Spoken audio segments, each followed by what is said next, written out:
بسم اللہ الرحمن الرحیم۔ پوشیدہ خزانہ۔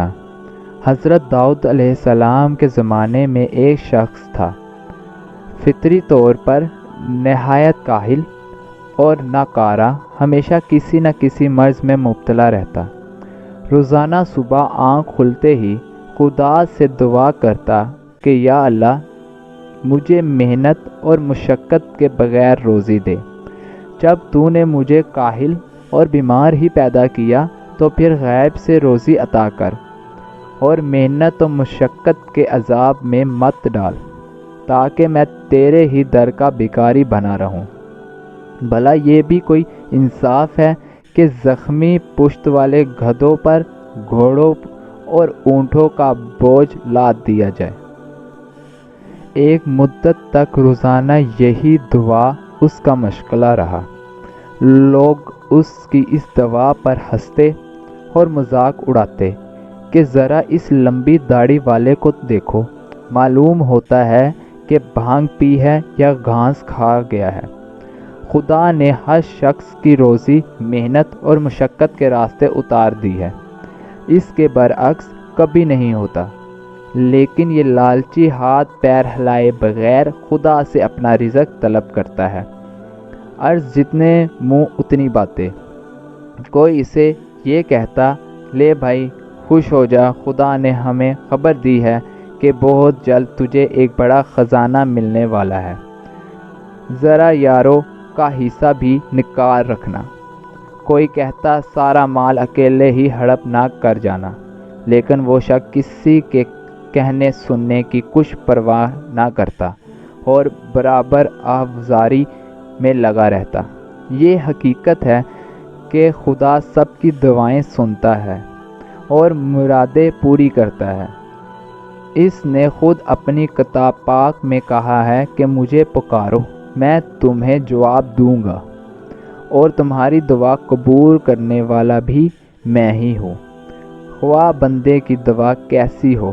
قصہ مختصر، اس شخص نے جب دعاؤں اور رونے دھونے کی حد کر دی تو رحمت ربانی کو جوش آیا اور سننے والے نے مانگنے والے کی وہی شخص منہ اندھیرے اسی دعا میں آہوازاری کے ساتھ مشغول تھا کہ ایک آوارہ گائے نے ٹکر مار کر اس کے مکان کا دروازہ توڑ ڈالا۔ وہ گھر میں گھس آئی، اس نے فوراً گھیر گھرا کر گائے کو پکڑ لیا، اس کے ہاتھ پاؤں باندھے اور بے تامل حلق پر چھری پھیر کر ذبح کر دیا۔ پھر قصاب کو بلایا اور اس کی کھال اتار کر گوشت کے پرچے اور بوٹیاں بنا دی۔ اتنے میں گائے کے مالک کو بھی خبر مل گئی۔ وہ پہلے ہی اپنی گائے کی تلاش میں گلی کوچے کی خاک چھان رہا تھا۔ وہ بھاگا بھاگا آیا، دیکھا کہ گائے ذبح ہو چکی ہے اور اب قصاب اس کی بوٹی کرنے میں مصروف ہے۔ اس نے دہائی دی اور چلانا شروع کر دیا، ارے ظالم، یہ کیا غضب کیا، یہ گائے تو میری تھی، بدک کر نکل گئی تھی، تجھے بھلا کیا حق تھا کہ اسے پکڑ کر ذبح کرنے کا؟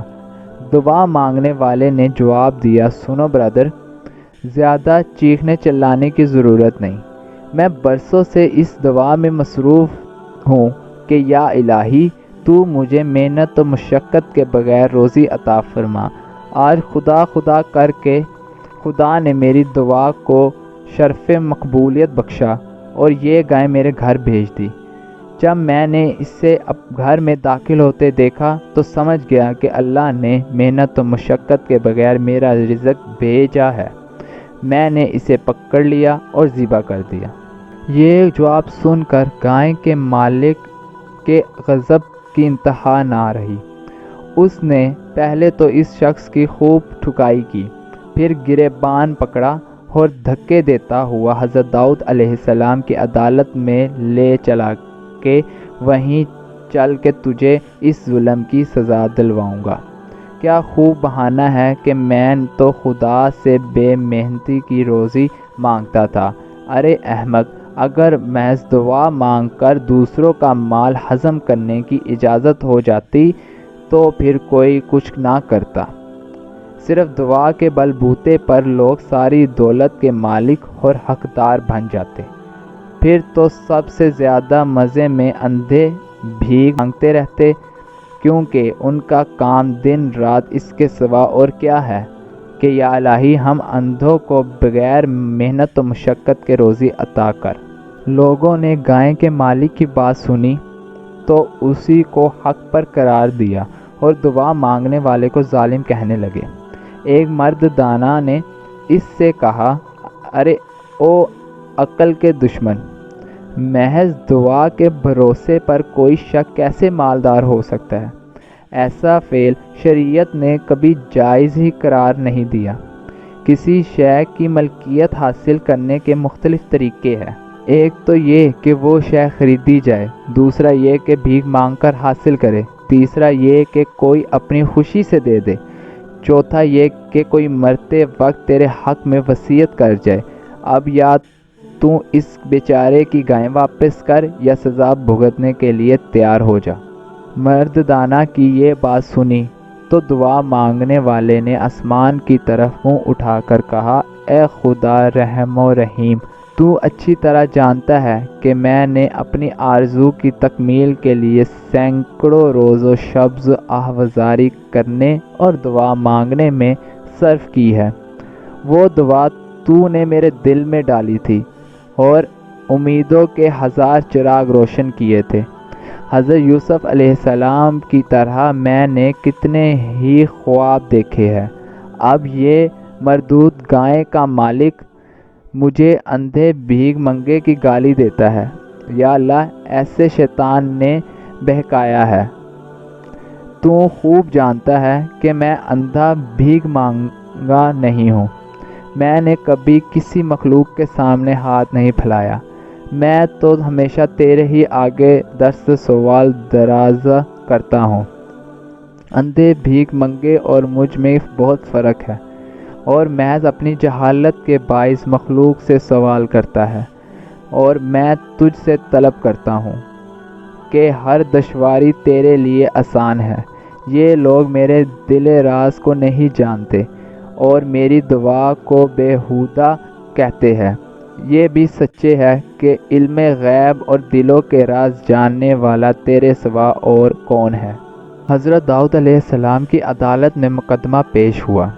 سب سے پہلے گائے کے مالک نے اپنا دعویٰ پیش کیا اور کہا، اے پیغمبر خدا، میری گائیں بدک کر شہر کی گلی کوچے میں آوارہ پھرتی رہی، اتفاق سے اس شخص کے گھر میں جا گھسی۔ یہ خدا جانے کب سے تاک لگائے بیٹھا تھا۔ اس نے میری گائیں کو پکڑ کر ذبح کر لیا۔ اب میں آپ کے سامنے فریاد کرتا ہوں، اس سے دریافت فرمائیں کہ اس نے یہ حرکت کیوں کی۔ داؤد علیہ السلام نے دعا مانگنے والے سے مخاطب ہو کر فرمایا، ہاں اے شخص، اب تیری باری۔ سچ سچ بتا، تو نے اس کی گائیں پکڑ کر ذبح کیوں کی؟ اس نے عرض کیا، اے داؤد علیہ السلام، اس شہر کے سبھی لوگ، کیا مرد کیا عورت، مجھے جانتے پہچانتے ہیں۔ آج تک میں نے کسی کا مال مارا، نہ چوری کی، نہ کسی کو ناجائز پریشان کیا۔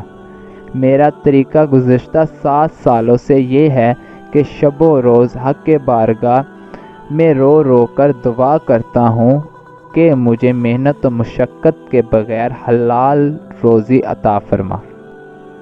شہر کے تمام مرد و زن یہ دعا سنتے اور میرا مذاق اڑاتے تھے۔ آپ چاہے تو کسی سے بھی، جوان، بوڑھے یا بچے سے، میری اس بات کی تصدیق فرما سکتے ہیں کہ یہ بوسیدہ لباس والا فقیر جھوٹ کہتا ہے یا سچ۔ آخر کار مسلسل دعاؤں کے بعد اللہ نے میری سنی، اور یہ گائیں خود بخود میرے مکان کا دروازہ توڑ کر اندر گھس آئی۔ میری آنکھوں میں ایسے دیکھتے ہی نور آ گیا، اس لیے نہیں کہ رزق حلال بے محنت کے ملا، بلکہ اس لیے کہ حق تعالیٰ نے میری دعا قبول فرمائی۔ میں نے گائے کو پکڑ کر اس نیت کے ساتھ ذبح کیا کہ شکرانے کے طور پر اس کا گوشت غریبوں اور فقیروں میں تقسیم کروں گا۔ ابھی اس مقصد کے لیے قصاب سے گوشت کے پارچے بنوا رہا تھا کہ یہ شخص نہ جانے کہاں سے شور مچاتا ہوا آ گیا اور کہنے لگا کہ گائے میری ہے۔ میں نے اسے بہت سمجھایا مگر یہ کچھ سنتا ہی نہیں، اور تو وہ سب لوگ اسی کی ہاں میں ہاں ملانے لگے۔ حضرت داؤد علیہ السلام نے اس کی یہ تقریر سن کر فرمایا، ان لمبی باتوں کو ترک کرو اور کوئی اسے معقول دلیل دے جس سے یہ ثابت ہو کہ کس کی گائیں پکڑ کر بغیر اجازت بغیر ملکیت ذبح کر لینا کسی حد تک جائز ہے۔ کیا تجھے وہ گائیں مالک نے بخش دی تھی یا تو نے مول خریدی تھی؟ بہرحال تیرے بیان سے اتنا ثابت ہو گیا ہے کہ وہ گائیں تجھے مالک نے نہیں دی اور نہ تو نے خریدی، لہٰذا اب اس کی قیمت اس کے مالک کو ادا کر دے۔ اگر تیرے پاس قیمت نہیں ہے تو پھر کسی سے قرض لے، بس یہی ایک صورت ہے۔ دعا مانگنے والے نے آنکھ میں آنسو بھر کر کہا کہ اے داؤد علیہ السلام، آپ بھی وہی کہنے لگے جو دوسرے کہتے ہیں۔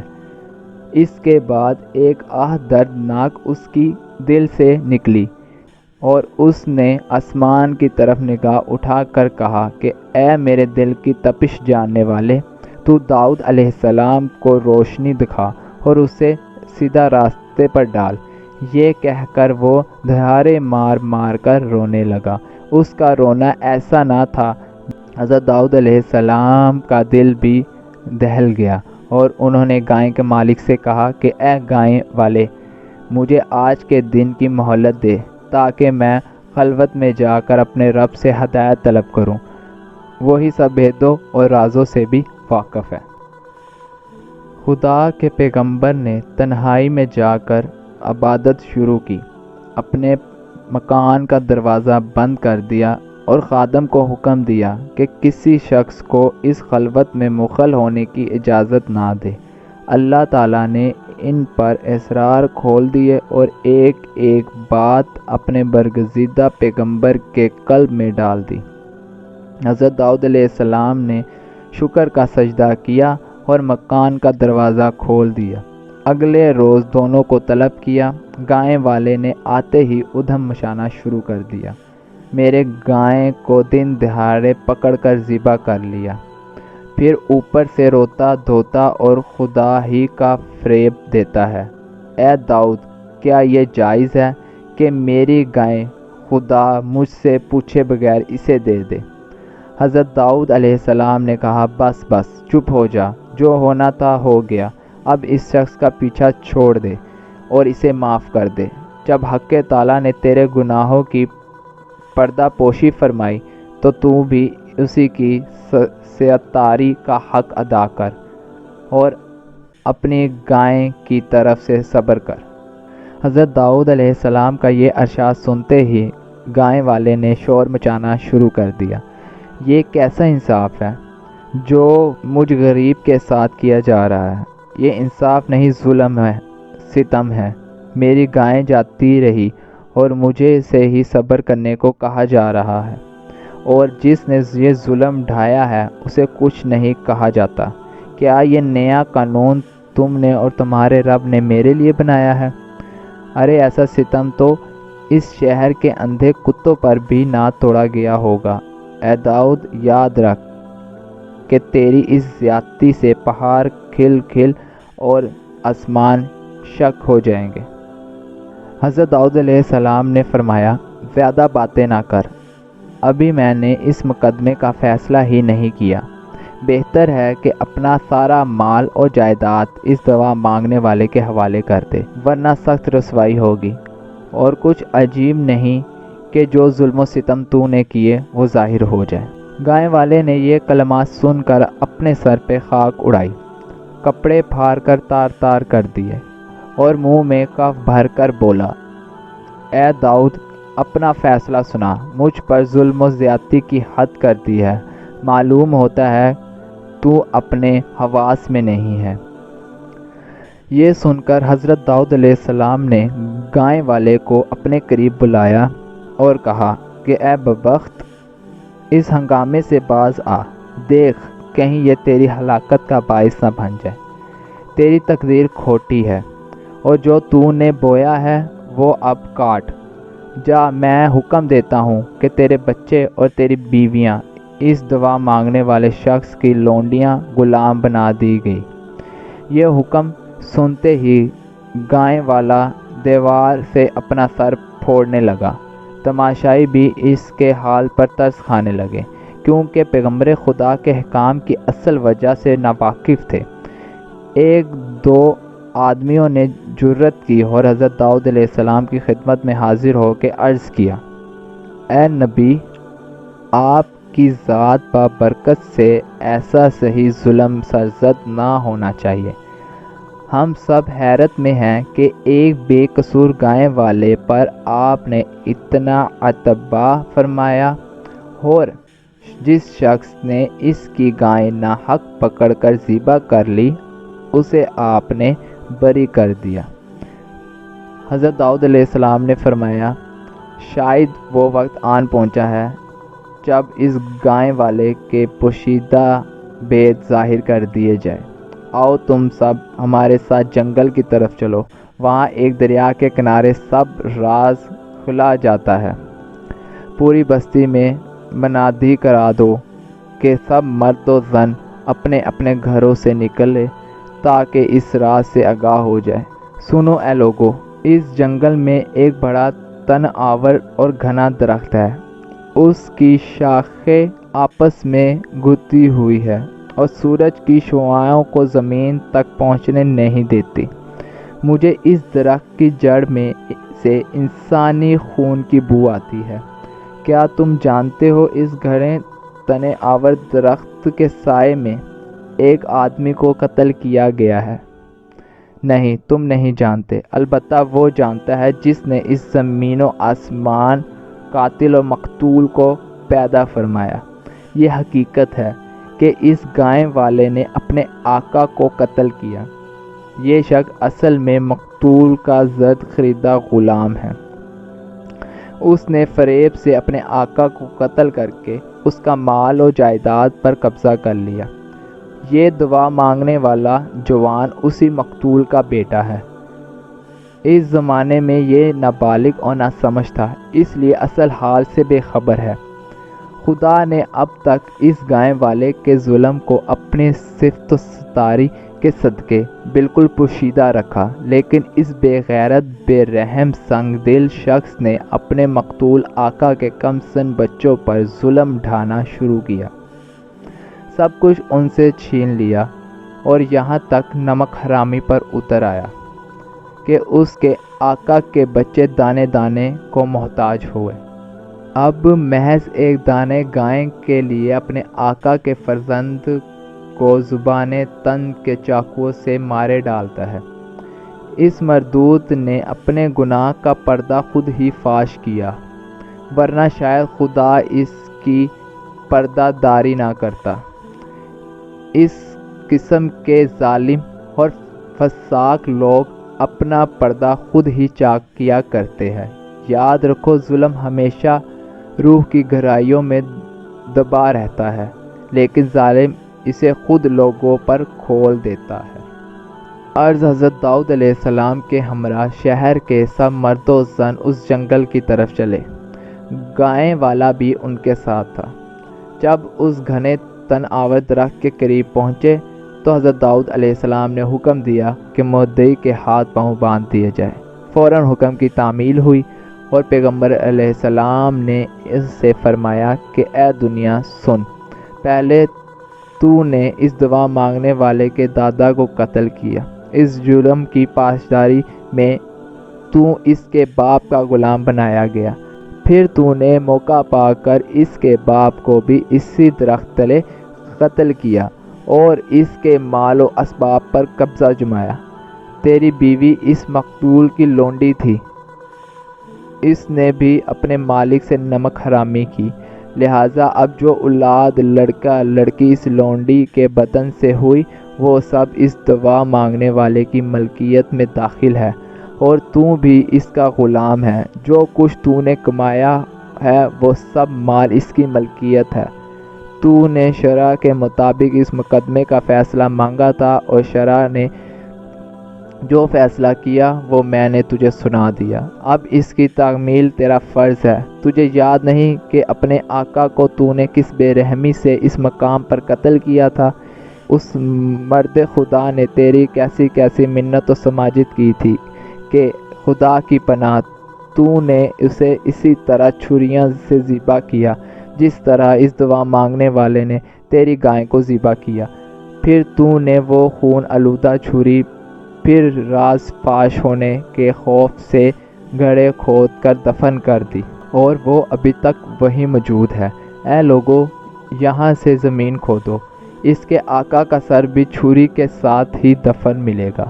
وہ چھری اس قاتل کتے کی ہے اور اس کا ثبوت یہ ہے کہ اس پر اس کا نام ہی گندا ہوا ہے۔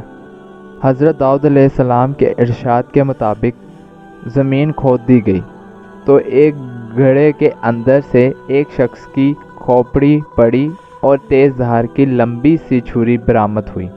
اب تو گائے والا خوف سے تھر تھر کانپنے لگا۔ اس نے حضرت داؤد علیہ السلام کے قدموں پر گر کر اپنے جرم کا اقرار کیا۔ تماشائیوں پر سختے کا عالم طاری تھا، کیونکہ کوئی ایسا نہ تھا جس نے خدا کے پیغمبر پر بدتانی یا بدگمانی نہ کی ہو۔ لوگوں نے اپنا سروں سے کپڑا اور ٹوپیاں ہٹا دی، ننگے سر ان کے سامنے آئے اور عرض کیا، اے داؤد علیہ السلام، ہم سب فطری نابینا ثابت ہوئے، کیونکہ آپ نے اپنی زبان مبارک سے جو فرمایا تھا اس کا ہم نے اعتبار نہ کیا، اس لیے آپ ہماری گستاخی معاف کر دیں، بے شک آپ کا معجزہ ثابت ہو گیا۔ حضرت داؤد علیہ السلام نے سب کو معاف کیا، پھر گائے والے کے بارے میں حکم دیا، چونکہ اس شخص کا ظلم کھل چکا ہے اور یہ قاتل ہے، اس لیے شریعت کا فیصلہ اس کے بارے میں یہ ہے کہ اسے قصاص لیا جائے، چنانچہ اسی چھری سے اس کی گردن اڑا دی جائے۔ اس کے بعد آپ نے کہا کہ خدا رحیم ہے اور وہ گناہگاروں کی رعایت کرتا ہے، لیکن جب ظلم حد سے زیادہ ہو جاتا ہے تو خدا ظالم کو رسوا کر دیتا ہے۔